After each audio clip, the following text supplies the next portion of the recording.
Hello students, class 10 mathematics Hindi medium के अंदर chapter number 1 वैदिक गणित में आज जो हमारा टॉपिक है वो है निखिलम विधि से घन। हमें घन ज्ञात करना है लेकिन निखिलम विधि से घन ज्ञात करना है हमें निखिलम विधि से। अब देखते हैं निखिलम विधि के बारे में हम पढ़ चुके हैं, उससे वर्ग कैसे ज्ञात करते हैं वो पढ़ चुके हैं। तो दो फॉर्मूले वर्ग की तरह हैं, आधार उपाधार के लिए। तो जब आधार हो तो हमारे पास फॉर्मूला क्या है, घन का संख्या प्लस 2 गुणा विचलन, 3 गुणा विचलन का स्क्वायर, 3 गुणा विचलन का स्क्वायर और विचलन का क्यूब, विचलन का क्यूब, ये हमारे पास आधार।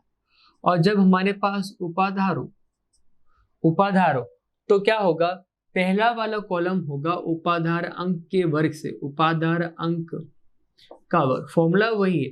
पहले वाले कॉलम में क्या आएगा, उपाधार अंक का वर्ग, फिर संख्या प्लस 2 गुणा विचलन, संख्या प्लस 2 गुणा विचलन, 3 गुण, दूसरे में आएगा उपाधार अंक, उपाधार अंक गुणा 3 गुणा विचलन का स्क्वायर, लास्ट में आ गया हमारे पास विचलन का क्यूब, विचलन का क्यूब।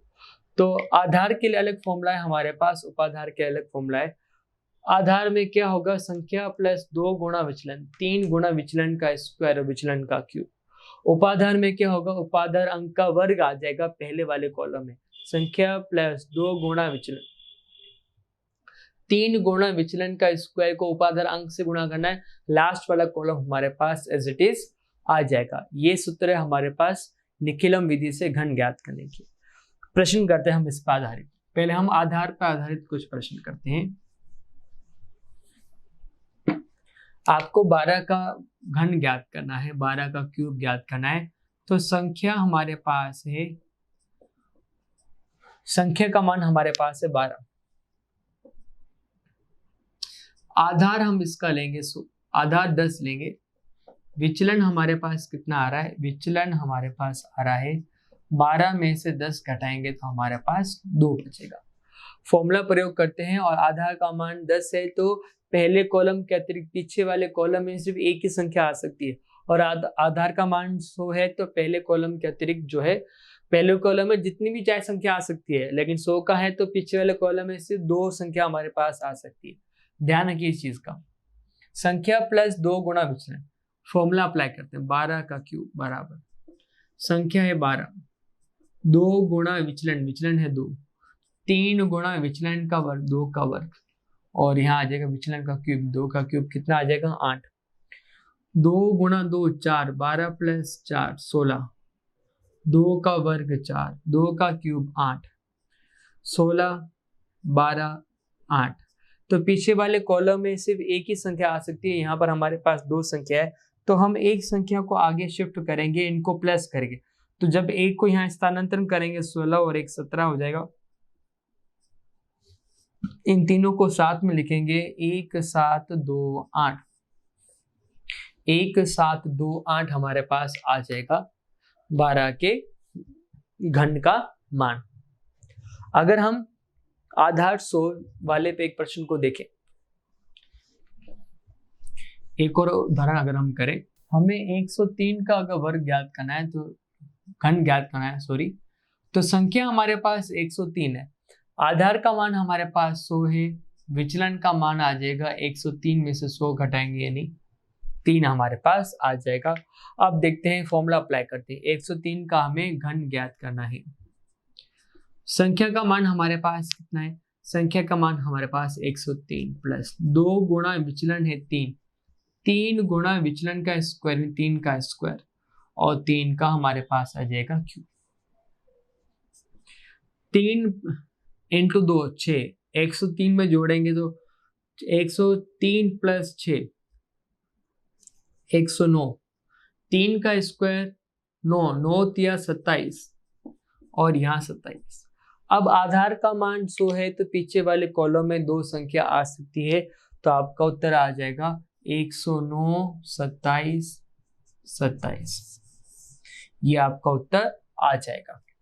और कभी कभी अगर यहाँ पर माइनस में संख्या आ जाती है तो उसको कैसे हल करते हैं वो देखते हैं। अगर संख्या आ गई हमारे पास 97, तो संख्या तो 97 97 है, विचलन हमारे पास आ जाएगा 97 माइनस हो माइनस का 3 आ जाएगा। संख्या प्लस 2 गुणा विचलन, संख्या हमारे पास 97 का हमें क्यू फाइंड करना है, संख्या है हमारे पास 97 प्लस 2 गुणा विचलन माइनस का 3, 3 गुणा विचलन का स्क्वायर, 3 गुणा माइनस 3 का स्क्वायर, माइनस 3 का क्यूब।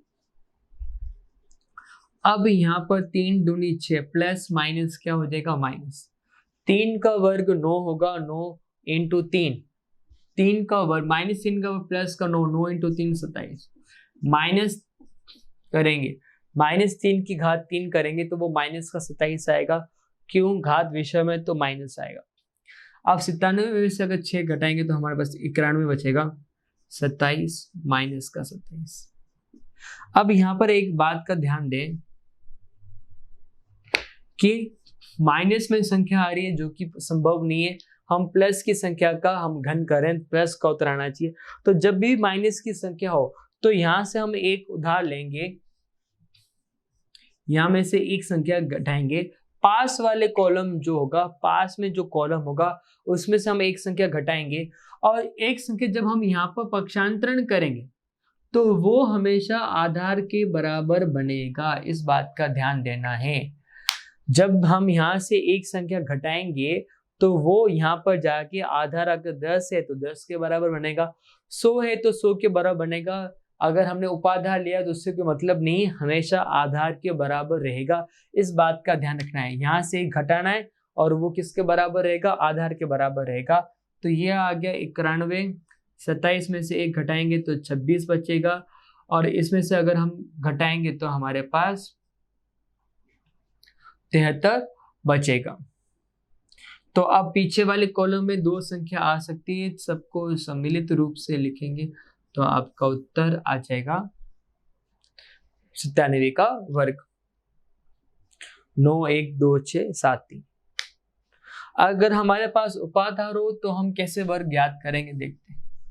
तो उपाधार के लिए जो फॉर्मूला प्रयोग किया था, एक बार फॉर्मूला हम दोबारा लिख देते हैं। उपाधार के लिए पहला आता है उपाधार अंक, उपाधार अंक हमारे पास आ जाएगा उपाधार अंक का वर्ग, संख्या प्लस 2 गुणा विचलन,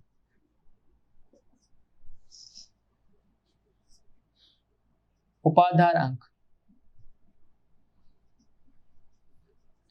3 गुणा विचलन का स्क्वायर, विचलन का क्यूब,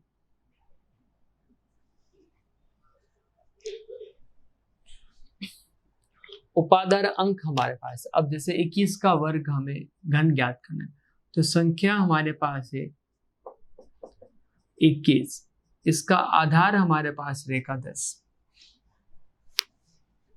इसका उपाधार हमारे पास क्या रहेगा, उपाधार 20 के आसपास है, और विचलन कितना आएगा, संख्या में से उपाधार माइनस करेंगे, 21 में से 20 माइनस करेंगे, तो इसका हमारे पास विचलन कितना आ गया, प्लस का 1 आ गया स्टूडेंट। अब देखें उपाधार 21 का हमें घन ज्ञात करना है, उपाधार अंक का वर्ग, उपाधार अंक हमारे पास कितना है, उपाधार अंक, उपाधार का जो पहला अंक होता है वो है उपाधार अंक, वो है 2, तो पहले आएगा 2 का वर्ग, संख्या है 21 प्लस 2 गुणा विचलन, तो 2 गुणा विचलन कितना आया 1, फिर आएगा उपाधार अंक 2, 3 गुणा विचलन का स्क्वायर यानी 1 का स्क्वायर, लास्ट में आएगा 1 का, 2 का वर्ग 4 हो गया, 2 एकम 2, 21 में अगर 2 जोड़ेंगे तो हमारे पास 23 आ जाएगा, 2 3 6, 1 का वर्ग 1, 1 का क्यूब भी कितना आएगा 1। अगर हम इनको गुणा करेंगे तो 92 में आ जाएगा 6 और 1 आ जाएगा। अब पीछे वाले कॉलम में सिर्फ एक ही एक संख्या आ सकती है, तो इन सबको सम्मिलित रूप से लिखेंगे तो आपका उत्तर आ जाएगा। सम्मिलित रूप में अगर हम लिखते हैं 92 6 1, 9261, ये आ जाएगा हमारे पास 21 का क्यूब। तो उपाधार वाले प्रश्न को हम ऐसे इस प्रकार से हम इसको हल करते हैं। अब अगला टॉपिक पढ़ते हैं जो है हमारे पास भाग की संख्या में। तो भाग के अंदर हम दो मेथड एक साथ देख रहे हैं। पहला निखिलम, तीन मेथड हमारे पास, तीन विधियां हैं, और निखिलम, परावर्ती योजित, और तीसरा हमारे पास है दोजान। तो पहले हम निखिलम और परावर्ती योजित के बारे में बात करते हैं। परावर्ती योजित के बारे में बात करते हैं। उदाहरण हम करें पहला, दोनों मेथड समान ही है, कितना अंतर है वो हम देखते हैं। 2112 को आपको भाग देना है 97 से, तो जिससे भाग देना है जो हमारे पास भाजक है उसके अनुसार हम आधार का मान चुनते हैं। तो आधार का मान हमारे पास कितना आ गया? आधार का मान हमारे पास आ जाएगा 97 के हिसाब से 100। तो इसका विचलन कितना आएगा? संख्या में से अगर आधार माइनस करेंगे तो माइनस का 3 आएगा, और माइनस के 3 को हम ऊपर बार के चिन्ह से वैदिक में प्रदर्शित करते हैं। 0 के ऊपर कभी बार नहीं लगता है, तो 0 3 मतलब 3 पर बार। तो हमारे पास विचलन कितना आ गया? हमारे पास विचलन आ गया 3। अब आधार का मान 100 है, तो पीछे वाले कॉलम में 2 संख्या आ सकती है। जितना आधार का मान होगा पीछे वाले कॉलम में उतनी संख्या आएगी। अगर 10 है तो पीछे वाले कॉलम में 1 संख्या, 100 है तो पीछे 2 संख्या आ जाएगी, बाकी संख्या हमारे पास यहाँ पर आ जाएगी। भाग देना 97 का। अब इसमें एक चीज महत्वपूर्ण ध्यान रखनी है, विचलन माइनस का आया है लेकिन यहाँ प्लस का लिखना है, यही चीज बेटा आपको ध्यान देनी है। अगर माइनस का आया तो प्लस में लिखना है, प्लस में आया तो माइनस में लिखना है। हमेशा यहाँ पर क्या आएगा? उल्टा आएगा। भाग देने की प्रक्रिया क्या है? पहली संख्या एज इट इज। अब इसको एक एक करके दोनों से गुणा करना। 2 गुणा 0 0, 2 इंटू 3 6। 2 हमने लिखा एज इट इज, 2 को 0 से गुणा किया तो 0 आया, 2 को 3 से गुणा किया तो 6 आया। अब यहाँ पर जोड़े, 1 प्लस 0 कितना हो जाएगा? 1। अब 1 को दोबारा हमें गुणा करना है। 1 गुणा 0 0, 1 गुणा 3 3, जोड़ेंगे 3 प्लस 2 5, 6 प्लस 1 7। बस ये आ जाएगा भागफल और ये आ जाएगा शेषफल। पहला वाला आ जाएगा हमारे पास भागफल और दूसरा वाला हमारे पास आ जाएगा शेषफल। तो परावर्ती योजित में कितना अंतर है? ये चीज तो सब में समान रहेगी। अब 97 सारा समान है, अब अंतर कितना है वो आप देख ले। सिर्फ 2 0 प्लस का 3 हमने लिया, 1 लिया है, 6 0 3, तो सब कुछ समान है। तो क्या अब जो माइनस का विचलन है उसको ऊपर प्रदर्शित करना है। काम इसका कुछ नहीं, काम तो प्लस का लेंगे लेकिन इसको सिर्फ दिखाना है। परावर्तय मतलब हो गया परावर्तन, तो माइनस का परावर्तीय, माइनस का उल्टा क्या हो गया? प्लस हो गया, इसलिए इसका नाम परावर्तीय योजित है। तो निखिलम विधि में जहां हमने डायरेक्ट प्लस का 3 लिखा है, यहाँ पर माइनस के चिन्ह को प्रदर्शित करते हुए लिखना है। अगर हम इस चीज को नहीं लिखते हैं तो ये निखिलम मेथड है, अगर इस चीज को लिखते हैं तो ये हो जाएगा परावर्तन। काम इसका कुछ भी नहीं है, सिर्फ इसको दिखाना है। यही अंतर है निखिलम विधि और परावर्तीय योजित विधि में। निखिलम और परावर्तीय योजित में हमारे पास यही अंतर है। अगर हम बात करें दूसरे उदाहरण की, 311 में हमें भाग देना है 8 का। 311 में भाग देना 8 का, तो भाग किससे देना है हमें? 10 से, 8 से। तो इसका आधार कितना हो जाएगा? 10। विचलन कितना आ जाएगा हमारे पास? 8 में से 10 घटाएंगे माइनस का, विचलन हमारे पास आ जाएगा माइनस का 2, लेकिन हम लिखेंगे प्लस का 2। अब आधार का मान 10 से पीछे वाले कॉलम में एक ही संख्या आ सकती है। 8 से भाग दे रहे हैं, माइनस का 2 विचलन आया है, मतलब 2 पे ऊपर बार आया, लेंगे हम प्लस का 2। तरीका वही है स्टूडेंट, पहली संख्या एज इट इज। 3 हमारे पास क्या आएगा? एज इट इज आएगा। 3 को 2 से गुणा करेंगे तो 6 आएगा, जोड़े 6 प्लस 1 कितना हो गया? 7। 7 को अगर 2 से गुणा करेंगे तो 14 आएगा, इसको पूरा एक साथ जोड़ना 15। लेकिन आपको ये पता है भाग संक्रिया में कि शेषफल का मान हमेशा शेषफल का मान हमेशा किससे होता है, हमारे पास भाजक से हमेशा क्या होता है, कम होता है। तो 15 है, 8 से क्या आ रहा है, बड़ा, क्योंकि जब तक शेषफल बड़ा आएगा तब तक हम भाग देते रहेंगे। तो जब ऐसी परिस्थिति आ जाए शेषफल का मान हमारे पास भाजक से ज्यादा आ जाए तो हम क्या करेंगे, यहाँ पर 1 जोड़ेंगे और यहाँ पर 8 घटाएंगे। 37 प्लस 1 हो जाएगा 38, 15 में से 8 घटाएंगे 7। 37 प्लस 1 हो गया 38, 15 में से 8 घटाएंगे तो हमारे पास कितना बचेगा, 7। तो ये आपके पास क्या हो गया, उत्तर। हमारे पास भागफल कितना आ गया, शेषफल कितना आ गया। तो जब ज्यादा मान आ जाए तो आपको ऐसा करना है, और परावर्तित से करेंगे तो यहाँ पर माइनस के 2 को प्रदर्शित करके उससे प्लस का 2 ले, काम कुछ भी नहीं है, उसे प्रदर्शित करना है। तो ये हमारे पास किसका बन जाएगा, मेथड, भाग परावर्ती योजक से।